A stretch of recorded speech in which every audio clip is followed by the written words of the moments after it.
kita memulai ibadah, mari bersama-sama kita berkatakan dengan iman Mazmur 91 sebagai doa kita. Dalam lindungan Allah, orang yang duduk dalam lindungan yang maha tinggi dan bermalam dalam naungan yang maha kuasa akan berkata kepada Tuhan, tempat perlindunganku dan kubu pertahananku, Allahku yang kupercayai. Sungguh, dialah yang akan melepaskan engkau dari jerat penangkap burung, dari penyakit sampar yang busuk. Dengan kepaknya ia akan menudungi engkau. Di bawah sayapnya engkau akan berlindung. Kesetiaannya ialah perisai dan pagar tembok. Engkau tak usah takut terhadap kedahsyatan malam, terhadap panah yang terbang di waktu siang, terhadap penyakit sampar yang berjalan di dalam gelap, terhadap penyakit menular yang mengamuk di waktu petang. Walau 1000 orang rebah di sisimu dan 10.000 di sebelah kananmu, tetapi itu tidak akan menimpamu. Engkau hanya menontonnya dengan matamu sendiri dan melihat pembalasan terhadap orang-orang fasik. Sebab Tuhan ialah tempat perlindunganmu, yang maha tinggi telah kau buat tempat perteduhanmu. Malapetaka tidak akan menimpa kamu, dan tulah tidak akan mendekat kepada kemahmu. Sebab malaikat-malaikatnya akan diperintahkannya kepadamu untuk menjaga engkau di segala jalanmu. Mereka akan menatang engkau di atas tangannya, supaya kakimu jangan terantuk kepada batu. Singa dan ular tedung akan kau langkahi. Engkau akan menginjak anak singa dan ular naga. Sungguh, hatinya melekat kepadaku, maka aku akan meluputkannya. Aku akan membentenginya, sebab ia mengenal namaku. Bila ia berseru kepadaku, aku akan menjawab.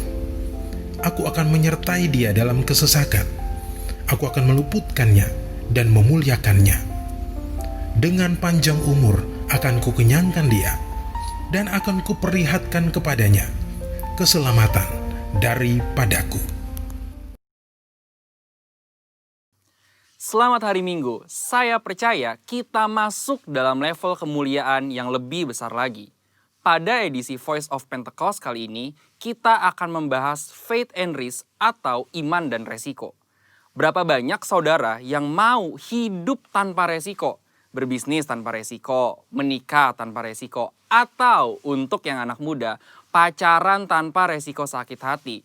Apa sih resiko itu? Resiko adalah sesuatu yang buruk yang tidak sesuai dengan harapan kita, tetapi rasanya tidak mungkin kita hidup tanpa resiko. Karena dunia yang kita kenal hari ini adalah dunia yang telah dirusakkan oleh dosa. Kejadian 8 ayat 22 mengatakan, selama bumi masih ada, takkan berhenti-henti musim menabur dan menuai, dingin dan panas, kemarau dan hujan, siang dan malam. Oleh sebab itu, selama bumi masih ada, maka yang namanya resiko akan terus ada. Lalu, bagaimana kita mengatasi hal ini? Dengan memiliki iman. Terkadang, hidup ini seperti seorang pengusaha yang sedang berinvestasi. Dan yang namanya investasi tentu ada segudang resiko. Seperti beberapa faktor berikut. Yang pertama, faktor waktu. Kita bisa menghitung, tetapi tidak bisa menentukan dengan pasti kapan investasi kita akan menghasilkan profit yang baik. Dalam hidup ini, kita juga tidak pernah bisa memastikan waktu, tapi yang pasti Tuhan selalu tepat waktu. Yang kedua, faktor karakter. Kepada siapa kita menginvestasikan uang kita akan sangat berpengaruh pada besar kecilnya resiko yang akan kita terima.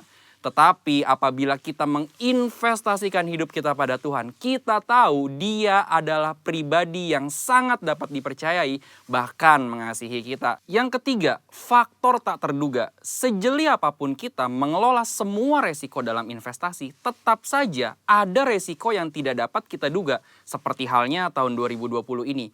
Banyak hal yang tidak kita ketahui dan mengejutkan.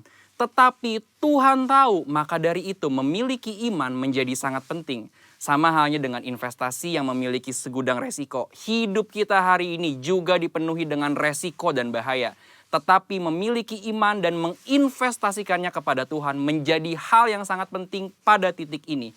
Karena ketika kita memiliki iman, ada 3 hal yang akan kita alami. Dengan iman, kita mendapatkan kepastian janji-janji Allah. Dengan iman, kita mendapatkan perkenanan Allah. Dengan iman, kita memperluas kerajaan Allah di bumi. Seperti yang Ibrani 11 ayat 6 katakan. Tetapi tanpa iman, tidak mungkin orang berkenan kepada Allah. Sebab barang siapa berpaling kepada Allah, ia harus percaya bahwa Allah ada. Dan bahwa Allah memberi upah kepada orang yang sungguh-sungguh mencari Dia. Resiko akan selalu ada dan tidak bisa kita hindari di dalam dunia yang telah dirusakkan oleh dosa ini. Tetapi kita, orang Pentakosta, tidaklah harus menjadi takut akan hal ini, melainkan mempergunakan iman untuk dapat mengelola setiap resiko yang ada dalam kehidupan. Ini masa-masa yang penting untuk menguatkan kembali kepercayaan kita kepada Tuhan, karena Dia sangat dapat dipercayai. Dan ketika kita berhasil mengelola semua resiko itu dengan iman, maka kita akan memperoleh profit, yaitu janji dan perkenanan Tuhan. Maka sebagai orang Pentakosta, hari ini jangan ragu untuk menginvestasikan iman dan seluruh kehidupan kita kepada Tuhan Yesus Kristus. Tuhan memberkati.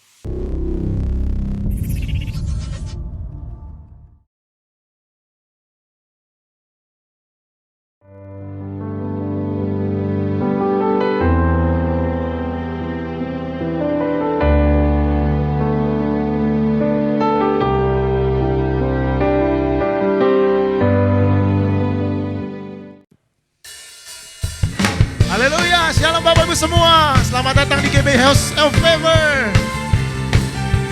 Yang bersuka cita sama-sama katakan amin. Wow. Yesus, Kau kekuatan di hidupku, takkan gentar langkahku. Kau angkat tanganku di saat ku jatuh, Kaulah sumber kuatku. Lembah yang kelam kan ku lewati, sebab Engkau sertaku. Dengan imanku ku diselamatkan oleh kuasa Yesusku. Ku angkat tanganku, ku sorakan haleluya. Namamu berkuasa, surga bumi nyatakan. Ku angkat tanganku, nyatakan Kau hebat, Allah yang perkasa, berkuasa selamanya.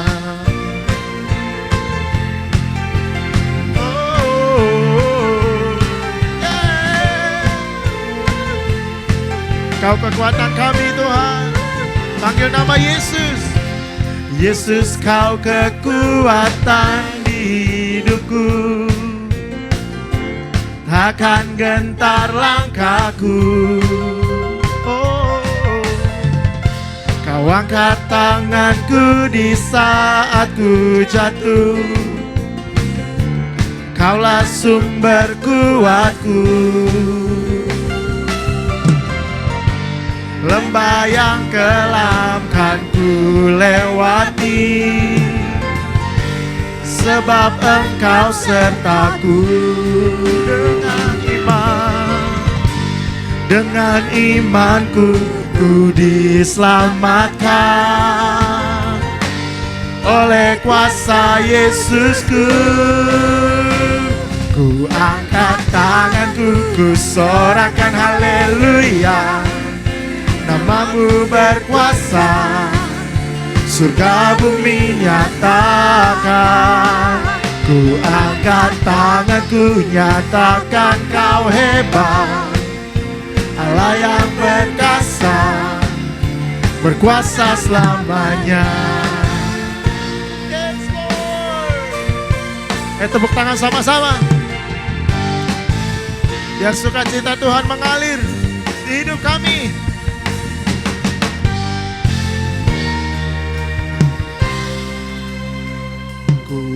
angkat tanganku, ku sorakan haleluya.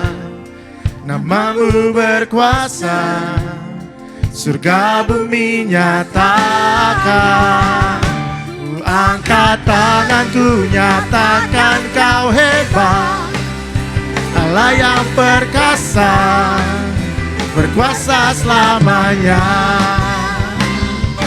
Angkat tanganku, sorakan haleluya. Namamu berkuasa, surga bumi nyatakan. Angkat tanganku, nyatakan kau hebat, Allah yang perkasa, berkuasa selamanya.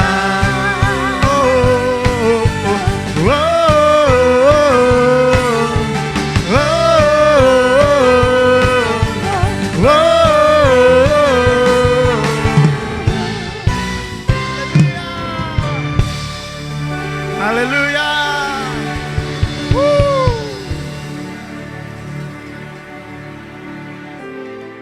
Kami mau beri penyembahan yang terbaik buat Engkau Tuhan.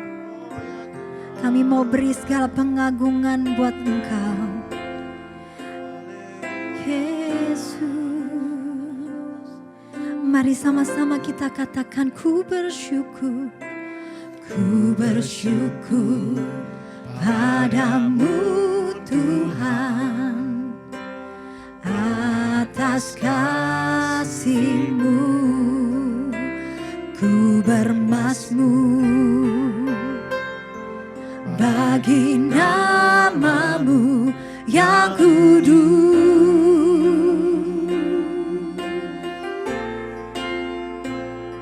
sebab Engkau kebenaranku,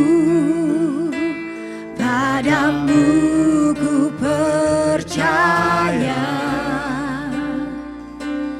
Betapa mulianya Tuhanku, ku rindu menyatakan,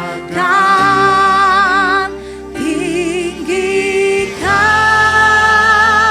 diri-Mu mengatasi langit, kebesaran-Mu Tuhan, mengatasi bumi. Tinggikan diri-Mu mengatasi langit, kebesaran-Mu Tuhan, mengatasi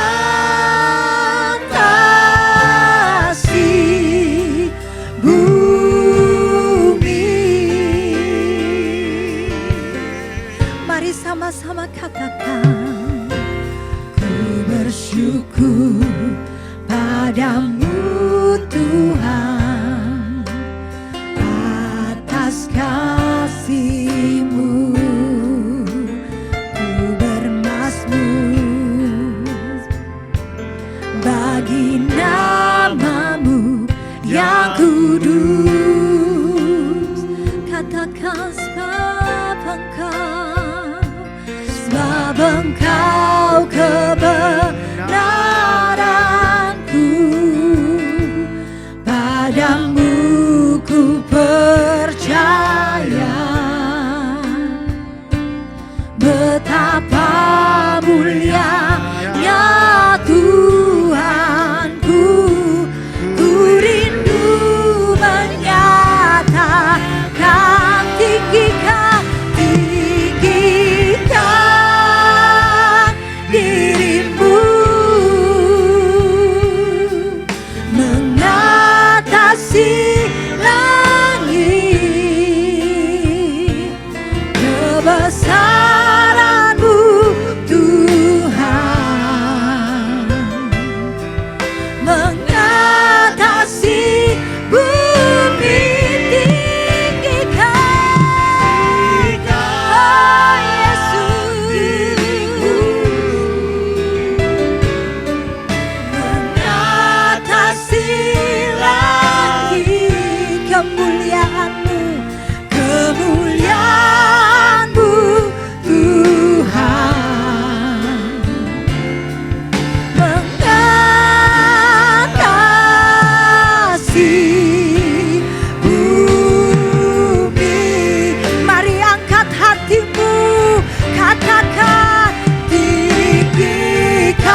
Saat ini kami mau buka hati kami Tuhan. Kami mau duduk diam Tuhan. Kami mau menjadi murid untuk kami boleh mendengarkan setiap isi hati-Mu Tuhan. Berbicaralah hari ini Tuhan. Urapi setiap kami Tuhan untuk kami boleh menangkap setiap isi hati-Mu Tuhan. Dan kami boleh melakukannya dengan tepat seperti apa yang Tuhan mau.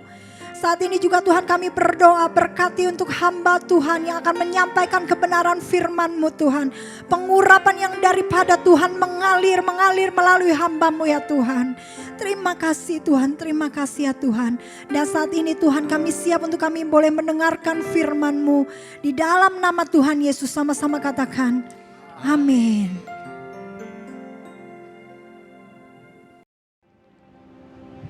Ku renungkan firman-Mu siang dan malam. Ku pegang perintah-Mu dan ku lakukan. Engkau tahu ya Tuhan, tujuan hidupku hanyalah untuk menyenangkan hati-Mu, menyenangkan hati-Mu, menyenangkan hati-Mu. Mari saudara kita sembah Tuhan. Haleluya, haleluya. Hikara lama so nayara moto shande inana ramasi iara lama so kanayara mo shandi niara maso ikana lama yaramo. Haleluya, iara lama si niara lama shando Hikana raba sendere moyaralamo. Haleluya, iara lama sendere moyaramo. Ikara lama se hinanara lama yaramo. Haleluya. Kami bersyukur ya Tuhan untuk hari ini. Terima kasih banyak Bapa. Urapi hamba-Mu, urapi juga anak-anak-Mu yang di rumah-rumah ya Tuhan. Tuhan, ibadah online inilah milik-Mu. Roh Kudus bekerja sebebas-bebasnya di tempat ini. Jamah setiap kami semua Tuhan. Pimpin kata demi kata biar hanya isi hati Tuhan yang hamba-Mu sampaikan. Terima kasih Tuhan, segala pujian, hormat, kemuliaan hanya untuk-Mu Tuhan Yesus. Dalam nama Tuhan Yesus kami telah berdoa dan mengucap syukur. Haleluya, amin. Shalom, saudara kasih Tuhan. Saya percaya kita semua dalam kondisi yang baik dan Tuhan selalu menyertai saudara dan saya. Saya ingin bacakan firman Tuhan dari kitab Yeremia pasal 29 ayat yang ke-11. Sebab aku ini mengetahui rancangan-rancangan apa yang ada padaku mengenai kamu, mengenai setiap saudara dan saya. Demikian firman Tuhan, yaitu rancangan damai sejahtera dan bukan rancangan kecelakaan, untuk memberikan kepadamu hari depan yang penuh harapan. Yang percaya katakan amin. Tuhan punya rancangan kepada kita, bukan rancangan kecelakaan, tapi rancangan damai sejahtera yang memberikan kepada kita hari depan yang penuh dengan harapan. Saudara, mungkin hari-hari di tengah-tengah pandemi corona, saudara kita mengalami kebingungan, tapi dengar baik-baik, rancangan Tuhan tidak akan pernah berubah. Rancangan damai sejahtera, rancangan masa depan yang penuh dengan harapan untuk kita semua. Saya percaya keadaan ini pasti kita bisa atasi. Pasti akan perubahan yang lebih baik lagi untuk setiap kita semua. Saudara, ada bagian Tuhan, tapi ada juga bagian kita. Tuhan punya rancangan yang terbaik untuk kita. Rancangan keselamatan, damai sejahtera, kebahagiaan, rancangan kesembuhan, mujizat, pemulihan untuk setiap saudara yang percaya pada Dia. Tapi ada bagian kita. Bagian kita adalah percaya dan melakukan kehendak Tuhan, sekalipun tidak masuk akal. Sekalipun rasanya nggak logis. Saudara, kita harus percaya dan lakukan kehendak Dia. Nah, saudara yang kasih Tuhan, apa maksudnya percaya dan melawan kehendak Tuhan? Artinya kita harus taat kepada Tuhan, taat kepada firman-Nya. Saudara, kita sering mendengar kalimat taat saja sekalipun tidak mengerti. Saudara, maksudnya adalah Tidak mengerti di sini adalah yang tidak bisa dimengerti oleh logika kita. Tapi kita harus percaya, harus taat. Saudara yang kasih Tuhan, karena jalannya Tuhan bukan jalannya kita. Rancangan Tuhan bukan rancangan kita. Tapi sekali lagi saya mau ingatkan, rancangan Tuhan adalah yang terbaik untuk setiap saudara dan saya. Amin. Nah saudara, saya ingin menyampaikan mengenai ketaatan saudara. Ketaatan, kita semua pasti ingin jadi anak-anak Tuhan yang taat. Saudara, pertanyaan yang pertama adalah, siapa yang harus mengambil keputusan untuk taat? Kadang-kadang kita menghadapi kondisi, kita sungkan, kita mengalami tekanan, mengalami resiko, dan kita harus memutuskan untuk tetap taat mentaati firman Tuhan. Saudara dan saya yang harus memutuskan itu untuk taat. Kisah Rasul 5 ayat 29, tetapi Petrus dan rasul-rasul itu menjawab katanya, kita harus lebih taat kepada Allah daripada kepada manusia. Manusia di sini bukan hanya sesama kita, tapi manusia di sini bicara soal diri kita.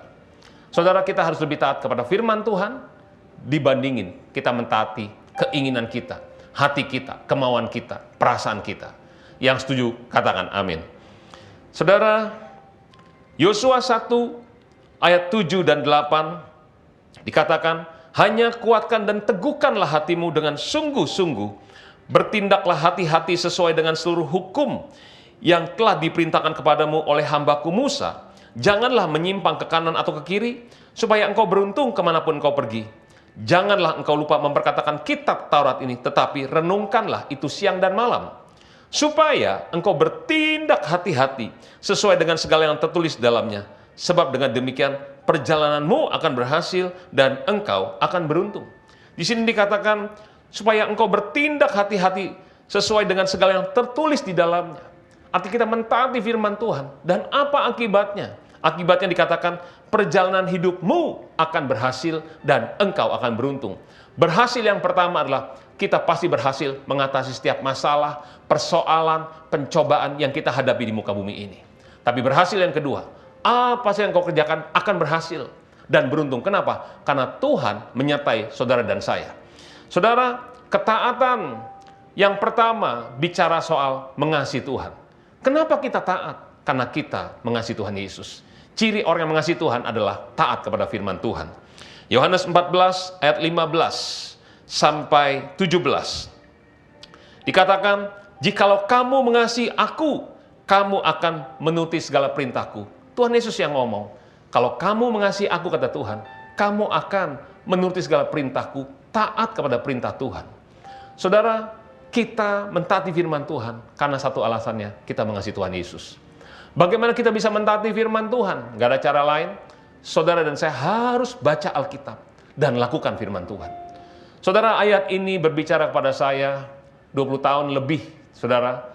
Saudara, waktu saya lahir baru, saya bilang gini sama Tuhan, Tuhan, Engkau tahu masa lalu saya, Engkau tahu dosa-dosa yang saya lakukan. Tuhan, tapi sekarang Tuhan sudah menyelamatkan saya, Tuhan mengasihi saya. Tuhan, bagaimana supaya Engkau tahu kalau saya mengasihi Tuhan? Saudara, saya ingin Tuhan tahu kalau saya sungguh-sungguh dengan Tuhan. Saya mencintai Tuhan. Lalu ayat ini muncul. Dikatakan, jikalau kamu mengasihi aku, kata Tuhan Yesus, kamu akan menuruti segala perintahku. Saudara, sejak hari itu, saudara, sampai hari ini, saya baca Alkitab setiap hari, 10 pasal. Saudara, 10 pasal itu nggak lama, cuma 1 jam. Saudara, dalam waktu 4 bulan, 1 Alkitab selesai. 1 tahun, 3 kali kita menyelesaikan Alkitab kita. Saudara, ini bukan soal banyak-banyakan baca Alkitab, tapi bicara soal kita ingin mentaati firman Tuhan karena kita mengasihi Tuhan Yesus. Tidak ada orang Kristen bertumbuh tanpa baca Alkitab. Setiap kita harus bertumbuh secara pribadi. Apalagi sekarang kita ibadah di rumah masing-masing. Saudara harus bertumbuh secara rohani. Engkau harus baca Alkitab setiap hari dan lakukan firman Tuhan. Apa dampaknya, saudara? Ayat 16 dikatakan, aku akan minta kepada Bapa, dan Ia akan memberikan kepadamu seorang penolong yang lain, supaya Ia menyertai kamu selama-lamanya, yaitu Roh kebenaran. Dunia tidak dapat menerima Dia, sebab dunia tidak melihat Dia dan tidak mengenal Dia. Tetapi kamu mengenal Dia, sebab Ia menyertai kamu dan akan diam di dalam kamu. Saudara, dampaknya apa? Tuhan minta supaya Roh Kudus menyertai kita, yaitu Roh kebenaran. Roh Kudus akan menyertai kita selama-lamanya dan diam dalam kita. Tidak heran, hidupmu akan berhasil, hidupmu akan beruntung, karena Tuhan menyertai kita. Yang percaya, katakan amin. Saudara, apa dampak yang kedua kalau kita mengasihi Tuhan? 1 Korintus 2 ayat 9, tetapi seperti ada tertulis, apa yang tidak pernah dilihat oleh mata, dan tidak pernah didengar oleh telinga, dan yang tidak pernah timbul dalam hati manusia, semua yang disediakan Allah untuk mereka yang mengasihi Tuhan. Saudara, Tuhan menyediakan semuanya untuk kita yang mengasihi Tuhan. Dan salah satu yang sangat luar biasa yang kita tidak pernah lihat, tidak pernah dengar, belum pernah timbul dalam hati, Tuhan memberikan Roh Kudusnya untuk kita. Dahsyat. Tepuk tangan lu yang meriah untuk Roh Kudus tengah-tengah kita. Haleluya. Nah, saudara, hal yang kedua mengenai ketaatan. Ketaatan akan mendatangkan keselamatan, ketaatan mendatangkan kesembuhan bagi kita semua. Saudara pernah baca tentang Yunus, saudara? Saudara, Yunus disuruh oleh Tuhan untuk ke Niniwe, tapi dia lari ke Tarsis. Tapi puji Tuhan, Yunus bertobat, saudara, dan Yunus pergi ke Niniwe. Di kitab Yunus pasal yang ketiga, ayat 1-10,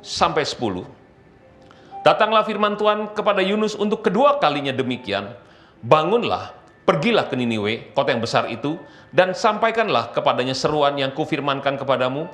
Bersiaplah Yunus lalu pergi ke Niniwe sesuai dengan firman Allah. Niniwe adalah sebuah kota yang besar, yang mengagumkan besarnya, 3 hari perjalanan luasnya. Saudara, Yunus mulai menyampaikan pesan Tuhan kepada penduduk Niniwe. Dikatakan 40 hari lagi, maka Niniwe akan ditunggang balikan. Orang-orang Niniwe percaya kepada Allah, lalu mereka mengumumkan untuk puasa. Mereka baik orang dewasa maupun anak-anak mengenakan kain kabung. Setelah sampai kabar kepada raja kota Niniwe, turunlah ia dari singgasana, ditanggalkan jubahnya, diselubungkannya kain kabung, lalu duduklah ia di abu. Lalu atas perintah raja dan para pembesarnya, orang-orang memaklukkan, mengatakan kepada di Niniwe demikian, manusia dan ternak, lembu, sapi, dan kambing domba tidak boleh makan apa-apa, tidak boleh makan rumput, tidak boleh minum air. Haruslah semuanya manusia dan ternak selubungkan kain kabung dan berseru dengan keras kepada Allah, serta haruslah masing-masing berbalik dari tingkah lakunya yang jahat, dari kekerasan yang dilakukannya. Siapa tahu, mungkin Allah akan berbalik dan menyesal serta berpaling dari murkanya yang menyala-nyala itu, sehingga kita tidak binasa. Ayat 10, ketika Allah melihat perbuatan mereka itu, yakni bagaimana mereka berbalik dari tingkah lakunya yang jahat, dan menyesallah Allah karena malapetaka yang telah dirancangkannya terhadap mereka, dan ia pun tidak jadi melakukannya. Puji Tuhan. Saudara, renungan baik-baik. Yunus tadinya lari ke Tarsis, tapi dia bertobat, saudara. Dia kembali taat kepada Tuhan. Apa dampaknya? Waktu dia sampai kepada kota Niniwe, menyampaikan tentang hukuman Allah atas kota ini. Dan rakyat mendengar, rajanya mendengar, dan mereka memutuskan untuk berpuasa dan berbalik dari tingkah lakunya yang jahat. Berhenti untuk berbuat kekerasan. Mereka bertobat, saudara. Mereka mulai taat kepada firman Tuhan. Apa dampaknya? Keselamatan terjadi untuk satu kota Niniwe. Seluruh penduduk Niniwe diselamatkan. Saudara, ketaatan atau pertobatan kita hidup sesuai firman Tuhan membuat keselamatan terjadi atas hidup kita. Dan bukan hanya untuk hidup kita secara pribadi, tapi untuk seisi keluarga kita.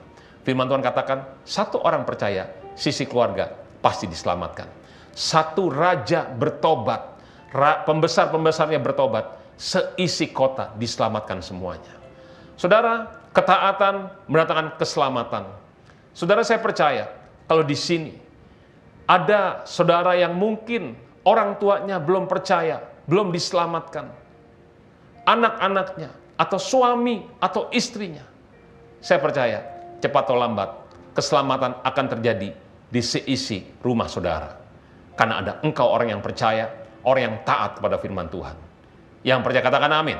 Nah saudara, ketaatan atau pertobatan mendatangkan kesembuhan. Saudara ingat Naaman? Waktu Naaman taat kepada firman Tuhan, kesembuhan terjadi.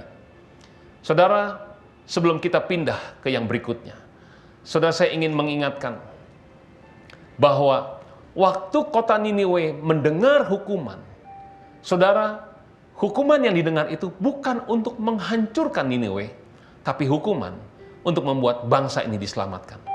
Jika saudara mendengar berita yang kurang baik dalam hidupmu, mungkin sakit, atau keadaan keuanganmu kurang baik, atau keluargamu dengan baik-baik, waktu kita mendengar ini, yang harus kita lakukan adalah kita kembali taat kepada Tuhan. Kita bertobat kepada Tuhan. Saya percaya Tuhan pasti akan menolong kita. Kalau Tuhan beritahu keadaannya, justru Tuhan ingin menyembuhkan, ingin menolong kita semua. Yang percaya katakan amin. Saudara, hal yang ketiga, ketaatan akan mendatangkan berkat bagi kita semua. Kita semua pasti ingin diberkati. Tapi firman Tuhan katakan ketaatan kita akan membuat Tuhan memberkati kita semua. Saudara, kitab Kejadian pasal yang ke-22 ayat 18 berkata, oleh keturunanmu lah semua bangsa di bumi akan mendapat berkat karena engkau mendengarkan firman-Ku. 1 Samuel 15 ayat 22. Tetapi jawab Samuel, apakah Tuhan itu berkenan kepada korban bakaran dan korban sembelihan sama seperti kepada mendengarkan suara Tuhan? Sesungguhnya mendengarkan lebih baik daripada korban sembelihan, memperhatikan lebih baik daripada lemak domba-domba jantan. Saudara, mendengarkan firman Tuhan bicara soal mentaati perintah Tuhan. Saudara, saya ingat kalau ini mengenai Abraham. Saudara, suatu hari Abraham didatangi oleh Tuhan dan Tuhan berkata, Abraham, persembahkanlah anakmu yang tunggal, yakni Ishak, sebagai korban bakaran di salah satu gunung di tanah Moria. Saudara tahu, Abraham menantikan anak Ishak ini cukup lama. 20 tahun lebih Abraham menantikan Ishak.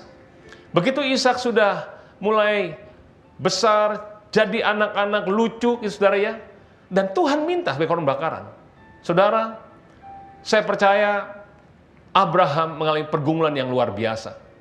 Tapi apa yang terjadi, saudara? Setelah Tuhan berbicara pada Abraham, keesokan harinya Abraham membawa Ishak dan 2 bujangnya untuk pergi ke Gunung Moria untuk mempersembahkan sebagai korban bakaran.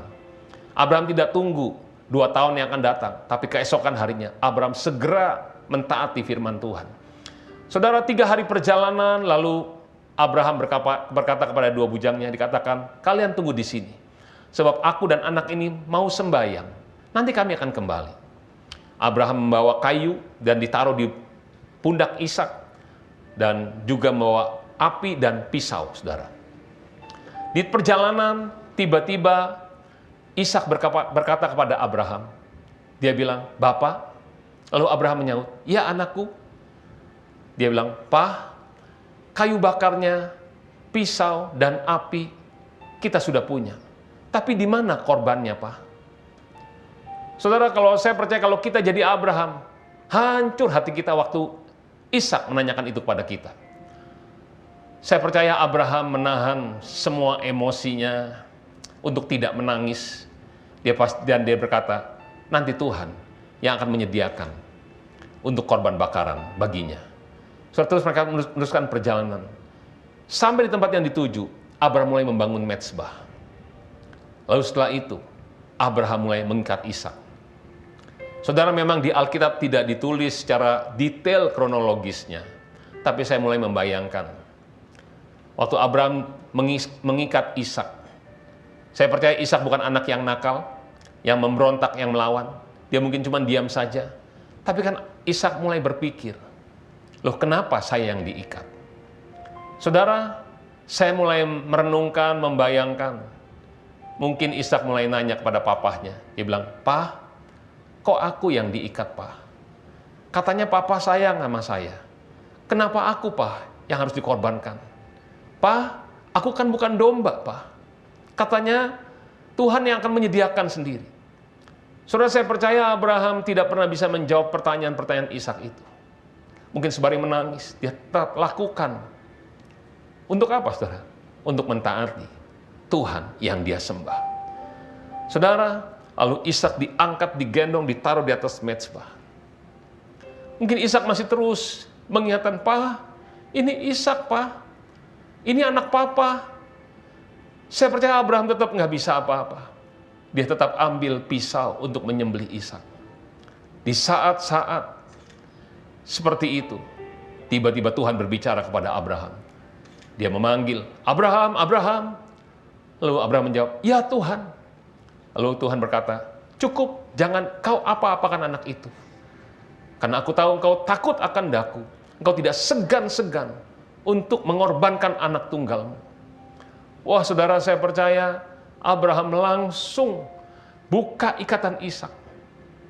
Saya percaya mereka pasti berpelukan, menangis, sukacita, bahagia. Dan mereka melihat ada domba yang tersangkut di sana. Dan domba ini diambil untuk menggantikan Ishak, saudara. Saudara dengar baik-baik.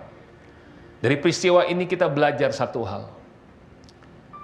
Ishak belajar bagaimana papahnya Abraham menyembah Tuhan. Saudara, ketaatan bicara soal korban. Ketaatan bicara soal penyembahan. Saudara, Ishak belajar bagaimana melihat papahnya itu taat kepada Tuhan, mengasihi Tuhan, dan tidak segan-segan mengorbankan anaknya Ishak untuk Tuhan yang dia sembah, Tuhan yang dia cintai. Saudara kasih Tuhan, untuk setiap kita semua para orang tua, para papa, mama, opa, oma, izinkan generasi kita, anak-anak kita, cucu-cucu kita, generasi muda kita melihat bagaimana saudara dan saya menyembah Tuhan Yesus. Izinkan mereka melihat bagaimana kita taat kepada Tuhan. Saya percaya generasi muda berikutnya akan menjadi generasi yang perkasa di muka bumi ini, karena mereka menjadi generasi yang taat kepada Tuhan kita Yesus Kristus. Generasi yang diberkati, generasi yang dipakai Tuhan dengan luar biasa untuk penemuan jiwa yang terbesar yang terakhir ini. Waktu mereka menyembah Tuhan, hadirat Tuhan akan turun dimanapun mereka ada. Amin, saudaraku. Saudara, Ishak diganti dengan domba. Tapi anak Bapa di sorga, Tuhan kita Yesus Kristus, tidak diganti dengan domba. Tuhan Yesus mati di atas kayu salib untuk menggantikan saudara dan saya. Kenapa? Karena dia sangat mengasihi kita. Saudara, kita harus wajib untuk mengasihi dia. Tidak ada yang seperti Tuhan Yesus Kristus. Saudara kasih Tuhan, kalau nyawanya saja diberikan, apalagi yang lain. Dia akan memberikan semuanya untuk saudara dan saya. Yang percaya katakan amin. Hari ini, saya percaya, kasih Tuhan akan mengalir bagi saudara di rumah-rumah. Engkau akan dipulihkan kembali hubunganmu dengan Tuhan. Dan bukan hanya hubunganmu dipulihkan. Saya percaya mujizat, kesembuhan, pemulihan, berkat-berkat akan terjadi atas hidupmu. Dan sisi keluargamu diselamatkan. Amin. Mari tundukkan kepala semuanya. Kita pejamkan mata kita. Aku mengasihi Engkau, Yesus, dengan segenap hatiku. Aku mengasihi Engkau, Yesus, dengan segenap jiwaku. Ku renungkan firman-Mu siang dan malam. Ku pegang perintah-Mu dan ku lakukan. Engkau tahu ya Tuhan, tujuan hidupku hanyalah untuk menyenangkan hati-Mu. Menyenangkan hati-Mu. Menyenangkan hati-Mu. Hiralama yaralamo, haleluya, haleluya. Ikaralama sena yaramoto shando, ikanaramasi.